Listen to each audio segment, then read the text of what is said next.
days you're not going to do anything. Yes. I need some pearls. I don't have any. Oh, I have a pearl earring. I can clutch that. Some days you're not going to do anything. It's like a huge secret of the homeschool world. It's like a conspiracy theory. Hey friends, welcome back to Maple and Roots. Oh, deep breath. It has been a day. Actually, it has been a year. We'll just stay there. We'll just keep it there. Welcome back. If you don't know me, my name is Bethany. I am a homeschool mom. I am passionate about homeschooling. I have 6 kids, ages 19 through 1. Homeschooling is really the subject that I feel like I excel at and kind of know. So that's why over here we talk all things homeschooling. And as you can see by this title, this video is for those who this year in 21. For those who in this year in 2020 who have chosen to educate your children at home. And so the first thing I want to say is that whether or not you were planning on homeschooling all along and this is your first year, or you have always wanted to homeschool, but because of the culture of 2020 or the way things are going, this has really caused you to jump in, or whether you've never considered home education and now here you are, no matter what the circumstances are, welcome. Let me just welcome you to the world of homeschooling and home education. And I promise you that this is going to be a very fulfilling time in your life. I also promise you that at times you're going to feel possibly inadequate or tired, and sometimes a little bit in over your head. And so I wanted to film this video because I feel like when homeschool parents post about homeschooling, we post so much positive things, just like how incredible it is and how awesome it is. And I have a couple of videos up already about this, but this is, specific, whatever. But I also think it's really important that we talk about the hard parts sometimes as homeschooling, or maybe not hard parts, but the more challenging times, right? So I promise you that this video is not going to be sugarcoating. I'm not going to sugarcoat and tell you that you're never going to have hard days, you're never going to regret it, you're never going to go question what the heck it is that you're doing, that your spouse is never going to go like, oh my gosh, what is going on, right? I promise you, I'm going to be honest with you. So with that, let's get to today's video. That was weird. No matter what reason you have for homeschooling, you are here. This is where you are. This is the summer of 2020 when I'm filming this, and right now you have time to, or you're probably in the process of planning what your school year is going to look like. That's probably where you're at. Maybe not. I don't know. And so the first thing that I want to tell you, and what I would really like to encourage you to do, is actually to stop. Stop what you're doing. And I would encourage you that if you have not de-schooled yourself and your children yet, now is the time to do so. Okay, and what is de-schooling? That's kind of a buzzword in the homeschool world. Nowhere else is it. It's just in the homeschool world. De-schooling, and what does that mean? And de-schooling basically means pausing and not jumping into homeschooling and just letting you and letting you and your kids be home. And maybe reading a couple books here and there, maybe working on some math problems, but not actually doing school yet. And there's two different things. It's so vital for your children if they're coming from a public school environment, because homeschooling is very different. You're not just doing school at home. You are home educating your children. You are educating your children at home. I definitely know what I'm talking about. So you are, it's very different, right? And so because it is so different, it's important for your children to have time to just be at home and rest and not jump right into it, because that becomes very stressful, okay? And then you as the parent, and I'm not just going to say mom because there are homeschooling dads too, you as your parent, as the parent, likely have a public school background. Maybe you don't, and that's awesome. But we all have this picture of what schools should look like in our brains, right? Whether it's what we experience, whether it's what the media has shown us. So it's important for you as well to recognize and realize that learning at home happens very differently, and it should happen very differently. So de-school, take that time to some couple weeks, a month, 2 months, whatever it looks like, to breathe, enjoy your children at home. Don't rush the process, and read some homeschool books. That's that for sure.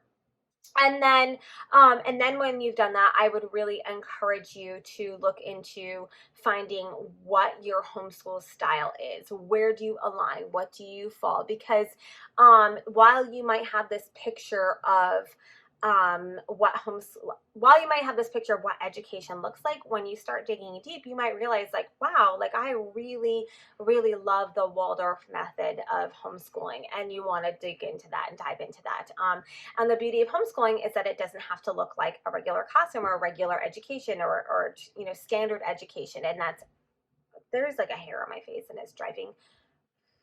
So that's all I'm going to say about that. Go ahead and drop into my How to Homeschool series if you have more questions on deschooling or finding your education style or where to start, because that is all there. But really what I want to talk to you today about is that this is a journey that you're going to be on, that you are now on. This is a journey. And first of all, it's not a race. Okay, we're not racing to have the most educated children. You are not racing against the public school. This is not a competition. This is literally a journey that you and your children are on. And that's a really important aspect to understand. So often we get concerned about falling behind, or is it enough? And I talked about this in my last video. That really doesn't matter when it comes to homeschooling, because the only thing that you're doing is you're going at your and your child's pace, and you're reaching into the best parts of them and being able to really teach them. And that's awesome, and it's beautiful. So that's an important thing, because you might find that family members will want to be like, oh, well, how are you doing? Oh, where are they testing at? Where's their reading testing at? What do their end of the year tests say? What kind of grades are they getting? And that becomes very overwhelming, because you're like, but this is different. I'm not recreating the public education system at my home. I'm educating my children at home. Very, very different. I've said that a lot. I'm just kind of rambling. It's fine. And so the next thing I really want to say to you is that some days you're going to feel really frustrated, okay? Because I am going to guess and say that you're probably not an expert at homeschooling, and neither am I. And there's no like homeschool college to go to learn how to educate your kids at home. And there's no right way to do it for like a cookie cutter way to do it for every person. And so some days you're going to feel frustrated, and some days your kids are going to feel frustrated. That doesn't mean though that you've made the wrong choice. Okay. That's just, we all have frustrating days. We all have, if you work a job, we all have days when we're frustrated with our jobs. We all have days when we're frustrated with our family members, with our spouses, with our friends, with everybody, right? So those days of frustrations are going to happen. That does not mean that you are failing. It doesn't mean that you're doing it wrong, and it doesn't mean that you've made the wrong choice. And I think that is incredibly important to specify to you. And the other thing is, for all you new homeschooler moms and dads and families, some days you're not going to do anything. Gasp. I need some pearls. I don't have any. Oh, I have a pearl earring. I can clutch that. Some days you're not going to do anything. It's like a huge secret of the homeschool world. It's like a conspiracy theory. Some days you're gonna be like, done. Today we're having a snow day, even though we live in Miami. Some days you're gonna be like, you know what? I'm putting on an Amazon documentary, and that is school today. And just so you know, those days are not failing days either. Those days are giving you something vital, and that is rest, because we all need to rest, and it is important that we have rest for yourself and for your children. So I just want to clarify that, because what I've found is that when I see like in homeschool forums and communities or whatever, is that people will be like, oh, sometimes we don't do school. I'm the only one. No, you're not. That's all of us. I promise you. So to the new homeschool parents, it's gonna happen, and it should happen, because we need those days. We need days off. And if we're creating this learning environment that we're doing all day learning, whether or not we're doing school or not, it doesn't even matter. Like maybe you don't do school for a couple of weeks in December, and instead you teach your children grandma's recipes for baking her amazing famous cookies, and you're learning how to weigh out that flour, and you're doing math in the kitchen, or they're learning how to, care for a garden if you're a big gardening family, and that's what you're doing. Like we're homeschoolers are always learning in different ways, and so if we're not doing school, that's okay. It happens, right? And the next thing I want to say to the new homeschool moms is toddlers are difficult. They are. And I get questions. That is like one of the most popular video requests that I have is, how do I homeschool with a toddler? And I want to tell you, I have 6 kids. I have no freaking clue. That's why I haven't made a video on it, because I don't know how to homeschool with a toddler. Some people are going to tell you do busy boxes. They work for about 2 weeks, and then your toddler gets bored of them, or they dump them out, or something gets broken, or your big kids get into it. I don't know. It doesn't always happen. Homeschooling with toddlers and young children is hard. It is hard for us all, and we don't all have it figured out. I promise you. That should be the next thing. This is the next thing I'm going to talk about. This is just a giant long rant. We don't always have it figured out. So homeschooling with toddlers and young children is hard. If you have a newborn baby, that's hard. If you have a 3-year-old, that is hard to do. Okay. I don't want to be like this negative Nancy, like homeschooling sucks. Don't do it. That's not it. That's not my heart. Please know my heart. I love homeschooling. I love it. I just think that it's important to be prepared, and for you to know that if you're struggling with your toddler while you're educating your 8-year-old, you are not alone, and it's hard. It's hard. It's very hard. I don't know. That's all I'm going to say. I can't even give you advice. I can't even tell you what to do. I don't know. If you know, share with me. Drop it below, because I don't know. What did I say was going to be next? Yep, no idea. I'm gonna have to go back. I'm gonna like edit this part out, because I'm like, I don't know what I said was going to be next. Yeah. Okay, so next up for you moms who are homeschooling for the first time, this is something that I just feel like is super important, and your curriculum that you have chosen might not be the best fit for you. Okay, I said it. Now, Bethany, I've watched a lot of your videos. You can't settle on a curriculum. You right. Bethany, you decided to ditch curriculum and do it for a year. You right. Bethany, maybe you have something against curriculum, because sometimes you talk a little bit negative about the oversaturation of the market. You right. Besides all of that, sometimes we get so into homeschooling, or we buy into the hype of a certain curriculum, or it looks really good online or when we start it, and sometimes the curriculum might not be a good fit, either for one child, all your children, or it could be a good fit for a period of time, and then later on it might not be a good fit. Or you could start it and be like, nope, and then later on it's a good fit. Okay, so that's that. Because we learn differently, all kids learn differently, all parents teach differently, all curriculum is not one size fits all for everybody, and sometimes things change on the circumstances of your life, okay? So, truly, your curriculum might not be a good fit, and if it's not a good fit, I'm right now giving you permission to stop using that curriculum and to use something else, or no curriculum at all, okay? So recognize that. Recognize that I'm going into this, I've bought this curriculum, I've made this financial commitment to this curriculum, but it might not work. And that's okay, because again, that doesn't mean that you're doing it wrong. It doesn't mean that you've made the wrong choice, and it doesn't mean that you're failing. It just means that it's not a good fit. Okay. Very, very important. I really hope that you're hearing me in this. And I should backtrack. I really don't have anything against curriculum. I think that there's beautiful, amazing, wonderful curriculum. I've talked about it here on this channel. I just think that we need to stop deifying curriculum and curriculum makers. I said it. Okay. I'm a little feisty today. Next up, what do I want new homeschoolers to know? Oh, I know. Your family's opinion doesn't matter. I mean it. As long as you and your spouse are one making this choice, okay, your family's opinion on you homeschooling doesn't matter because they have chosen what they've wanted to do with their children and what they feel like is best. And great, awesome, good for them.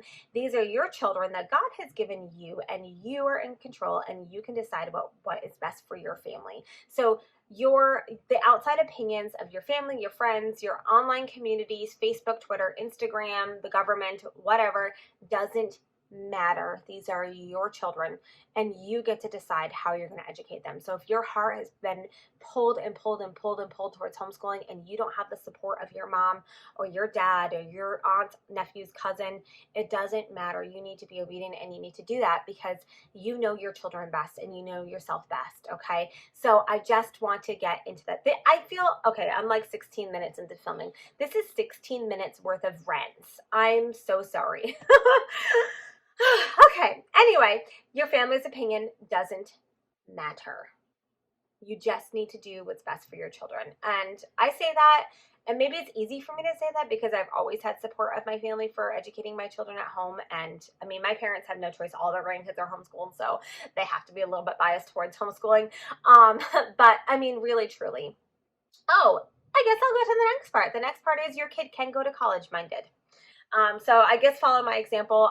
My kid is thriving in college. She made president's list, but how about homeschooling? Okay, so I guess if your family is questioning on if your kid can go to college or not, just send them to me. Send them this video. We'll get that straightened out. Okay, so I think anything else that I want you to know. I'm here for you. That's the last thing that I want you to know. I am here for you. I keep thinking like, man, I would love to be like a homeschool coach. Like, I think I would excel really in that. And so that's kind of what I want this channel to be. I want to be your cheerleader. I want to coach you through this. If you have questions, reach out to me on Instagram. If you just need encouragement or need advice or anything like that, I'm here for you. Join my homeschool group, Free Homeschool Year. I'd love to have you there. Let me walk you through this because as homeschool moms, we shouldn't do this alone. We were not, I mean, as homeschool parents, sorry, I keep doing that. As homeschool parents, we were not meant to walk this alone. No person, we were not created to walk alone in this world. We were not created to walk alone in this world, and I firmly believe that. We need community, and I would love to walk you through this. You need a home. You need a community. You need people around you. You need people to love on you and support you and cheerlead you and to tell you you're doing it wrong sometimes. We need community. We need people around us. We need people to embrace us, to love us, to nurture us. We need that. You are not alone. You have people, I promise you. So if you need help and you feel alone or whatever, reach out to me. I would love to walk you through this process. I have had a lot of DMs of people recently as we've been talking about these things. It's scary going into homeschooling, especially if you don't know anyone who's homeschooling, especially if you're abnormal in your environment and doing this, or especially I think for those who were not planning on homeschooling and now here you are not alone. And let us veteran homeschoolers, let us moms who are already in the thick of it walk you through this process, because I believe that homeschooling is that awesome that I want to help you in doing it because it has been so fulfilling in my life. And so that's it. I think I'm going to close this video out because I just feel like it was a whole lot of rants, and I'm sorry about that. I'm not sorry, but I'll tell you. I'm sorry-ish, kind of, sort of, not really. If you'd like to hear more rants like this one, go ahead and subscribe now. Hit the bell for all my future notifications, or all my future. Hit the bell for notifications for all my future uploads. And go ahead and join my homeschool group, Free Homeschool Year. You don't have to be homeschooling for free to join, just join anyway. Follow me on Instagram at Maple and Roots, and I look forward to seeing you at the next time. Bye, guys.